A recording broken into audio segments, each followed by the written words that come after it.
सम्राट अशोक मौर्य साम्राज्य के महान शासक ने कलिंग युद्ध की भीषण तबाही और लाखों लोगों की मौत के बाद हिंसा का त्याग कर दिया और बौद्ध धर्म अपना लिया। इस युद्ध ने उन्हें यह एहसास कराया कि अत्यधिक ज्ञान और शक्ति का गलत उपयोग मानवता के लिए विनाशकारी हो सकता है। इसीलिए उन्होंने ऐसे 9 विद्वानों का चयन किया, जिन्हें उन्होंने गुप्त रूप से 9 अज्ञात पुरुषों का हिस्सा बनाया। इन 9 पुरुषों का उद्देश्य था गूढ़ और उन्नत ज्ञान को संरक्षित करना और सुनिश्चित करना कि यह केवल मानवता के कल्याण के लिए उपयोग हो। माना जाता है कि हर पुरुष को एक पुस्तक सौंपी गई थी, जिसमें एक विशेष विषय का ऐसा ज्ञान था जो संसार को बदलने की क्षमता रखता था। 9 अज्ञात पुरुषों की 9 किताबों के विषय।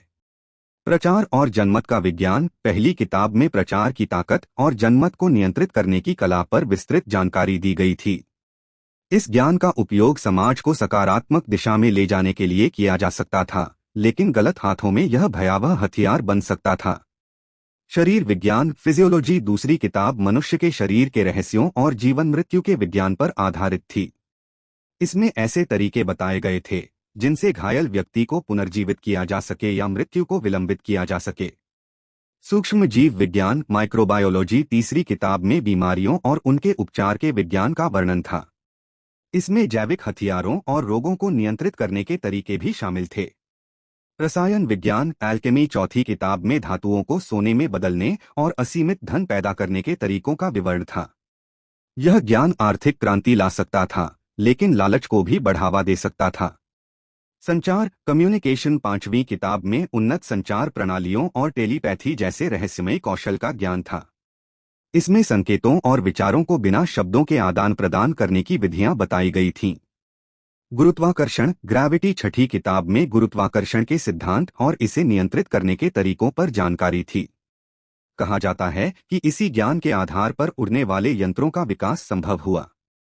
ज्योतिष और ब्रह्मांड विज्ञान कॉस्मोलॉजी। सातवीं किताब ब्रह्मांड के रहस्यों, तारों की गतियों और समय यात्रा की संभावनाओं पर आधारित थी।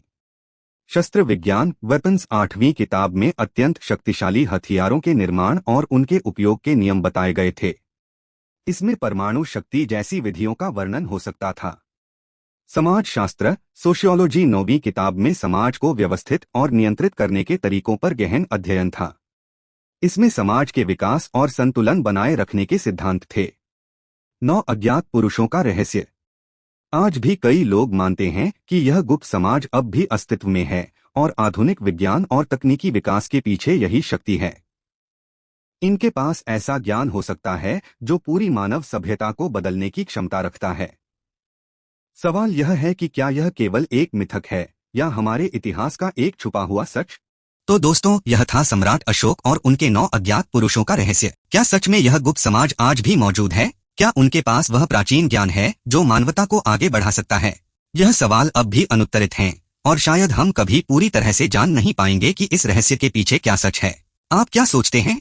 क्या यह सिर्फ एक मिथक है या सच में 9 अज्ञात पुरुष हमारे बीच मौजूद हैं और दुनिया को प्रभावित कर रहे हैं? अगर आपको यह कहानी रोचक लगी हो तो कृपया हमारे चैनल को सब्सक्राइब करें और बेल आइकन को दबाना न भूलें, ताकि आप हमारी आने वाली और भी दिलचस्प कहानियां और रहस्यमयी वीडियो सबसे पहले देख सकें। आपका समर्थन हमें और बेहतरीन कंटेंट बनाने के लिए प्रेरित करता है।